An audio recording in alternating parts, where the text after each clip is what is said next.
안녕하세요. 산부인과 전문의 오상윤입니다. 오늘은 성병성 질염 세 번째 클라미디아 감염에 대해서 설명해 보겠습니다.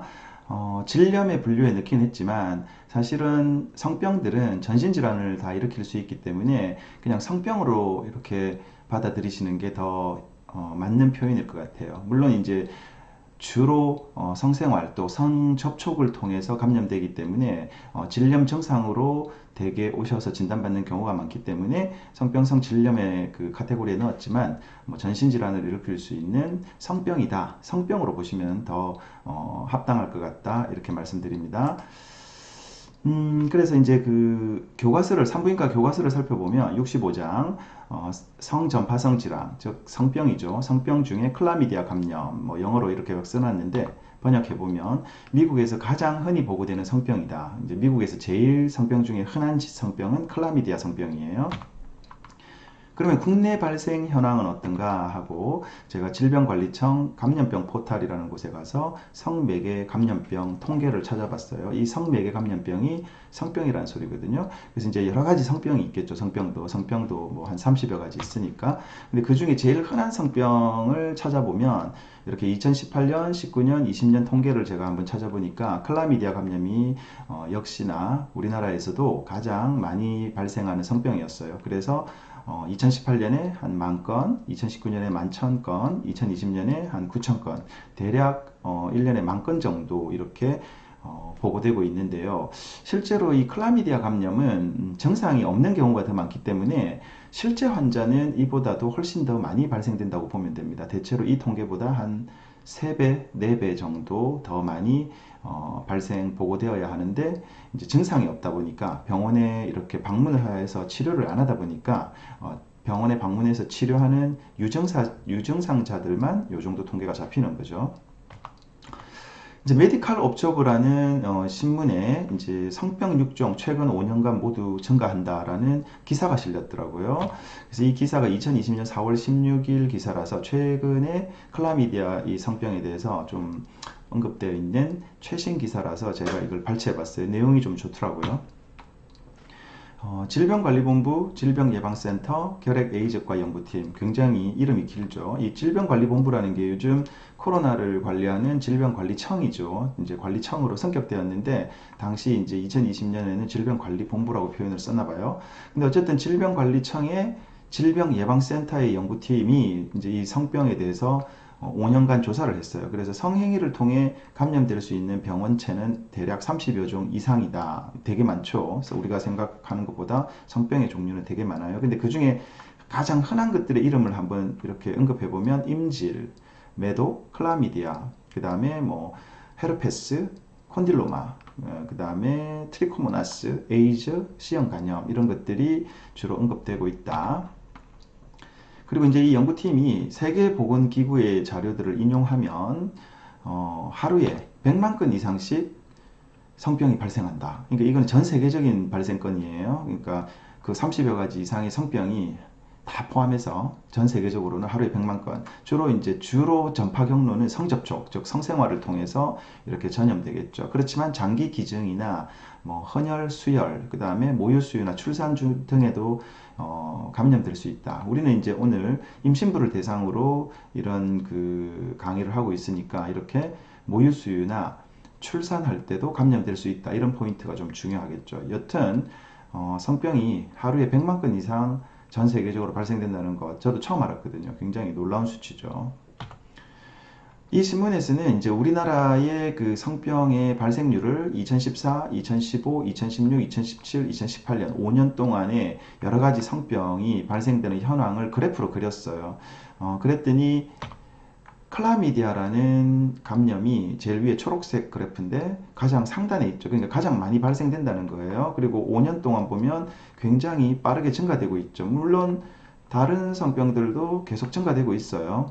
아무래도 이제 세월이 흐르면서 좀 성생활이 좀 더 활발해진다고 해야 되나? 뭐 우리나라도 성생활의 그 어떤 패턴이 서구화되면서 좀 더 좀 자유롭게 성생활을 하는 경향이 있다고 해야 되나? 이런 이유로 이렇게 증가되는데, 그 중에 클라미디아는 최상단에서 이렇게 감염되고 있고, 근데 클라미디아 감염이 연평균 28%씩 거의 30% 가까이 증가하고 있고, 여성에서 발생률이 굉장히 높다고 하네요.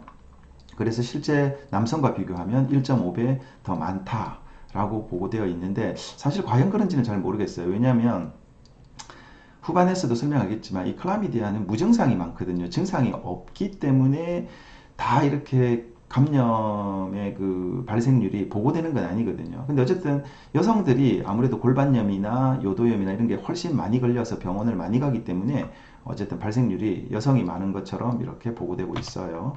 그럼 증상은 무엇인가? 이 CDC, 이제 CDC는 미국 질병관리청이죠.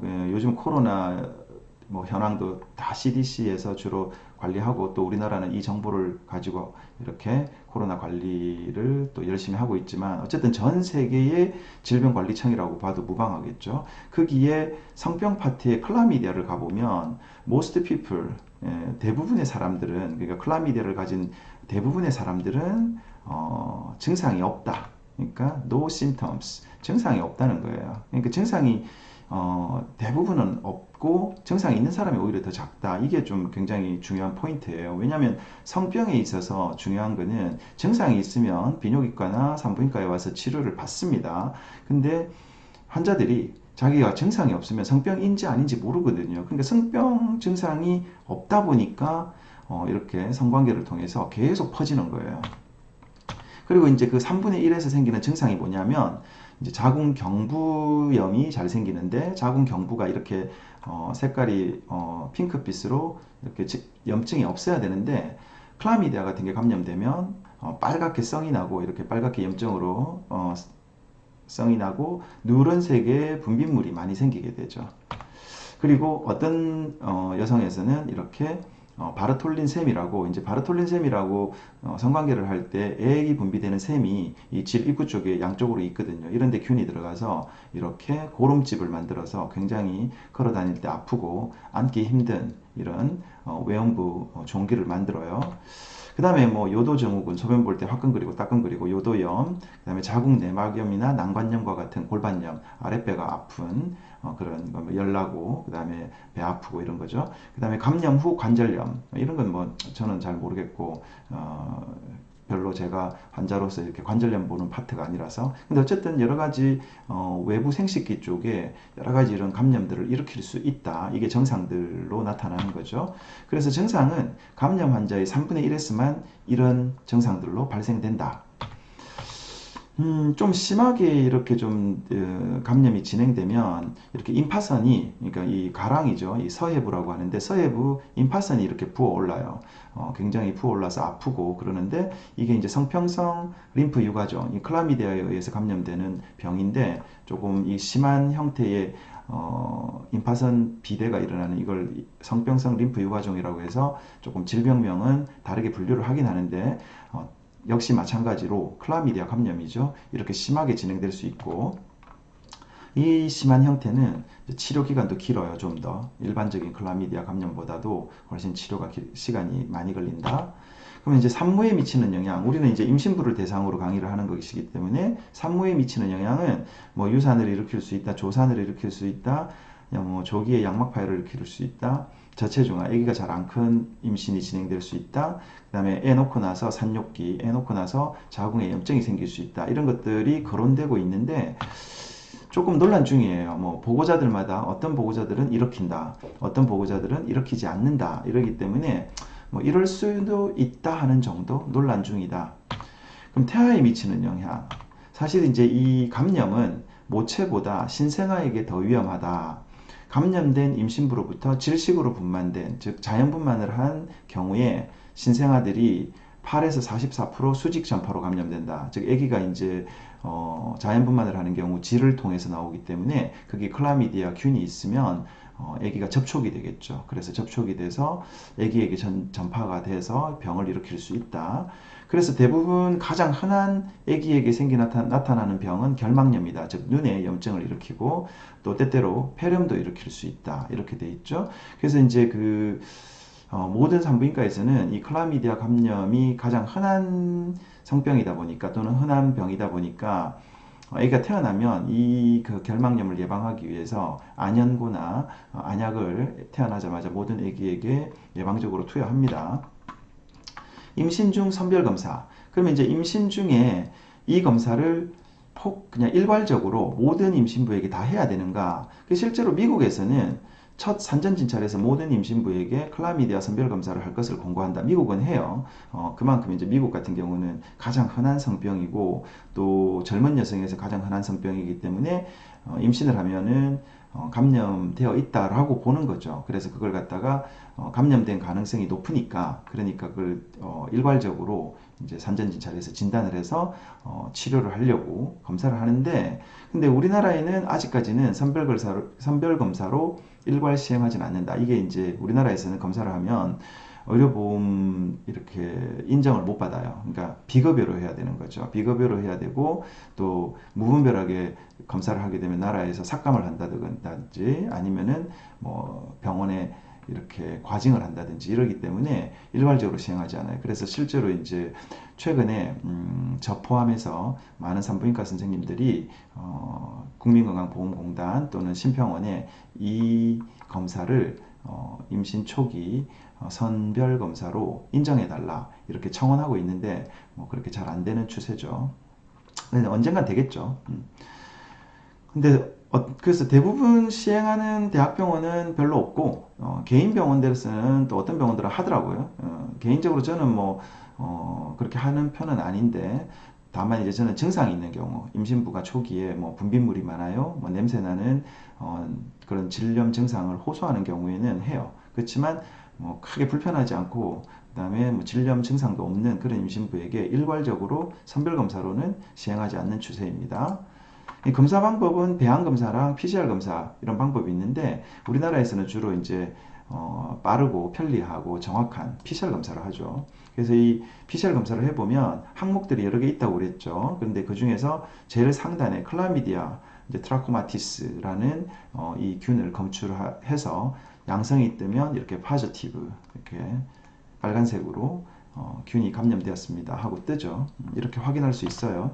치료는 여러 가지 항생제가 있지만 그 중에 제일 위에 상단에 있는 아지스로마이신 1회요법 1g 네알이죠. 네알을 한 번에 먹는 1회요법 아지스로마이신인데 이 아지스로마이신이 그래도 임신부에게 투여하기 좋은 약이에요. 애기한테 그렇게 해롭지 않다. 등급으로 B등급을 받았죠. 그러니까 B등급이라고 하면 동물 실험에서는 좀 이렇게 의심이 되는 그런 약이지만 사람에서는 그렇게 기형을 보고가 없다. 그러니까 사람의 임신에서는 좀 비교적 안전한 그런 약의 분류가 B인데 아지스로마이신이 B등급이라서 임신부에게 쓰기 좋아요. 배우자 치료. 이 성병은 이제 성병이니까 그리고 또 산모랑 부인만 치료하면 뭐 하겠어요. 남편이 성병을 가지고 있는데 그러면 곧 재발하잖아요. 그래서 이 클라미디아 그 성병이 진단되면 반드시 남편도 치료하도록 권고를 합니다. 지시를 하는 거죠. 그래서 비뇨기과 가서 검사를 해보고 약을 쓰라고 하지만 실제로 또 무증상이 많고 비뇨기과적 검사에서는 남편이 음성이 나오는 경우가 되게 많아요. 남자들은 성병 검사가 그렇게 쉽게 검출이 잘 안 돼요. 균을 가지고 있는데도 검출이 잘 안 되다 보니까 남편은 비뇨기과 가서 검사를 하면 음성이 나오고 부인은 양성이 나오고 이러면은 이상한 부부싸움이 되겠죠. 그러면 안 되는데 어쨌든 이 부인에게서 클라미디아가 산모에게서 클라미디아가 나오면 남편도 있다고 보는 거예요. 그리고는 치료를 해야 돼요. 그래서 때때로 남편 검사 없이 그냥 남편도 약 먹으라고 처방해서 먹이는 경우가 되게 많아요. 오늘은 클라미디아 성병에 대해서 설명을 했습니다. 클라미디아 성병이 임신부와 태아에게 어떤 영향을 미치고 어떻게 전파되고 어떤 증상을 일으키고 어떤 치료를 하는지 살펴봤는데요. 아무쪼록 이런 질염의 증상이 있으면 비정상적인 질염 증상은 적극적으로 산부인과 전문의에게 알리고 검사하고 치료를 받아서 산모와 태아의 건강에 위협이 되지 않도록 주의하시는 것이 좋겠습니다. 강의를 마치겠습니다.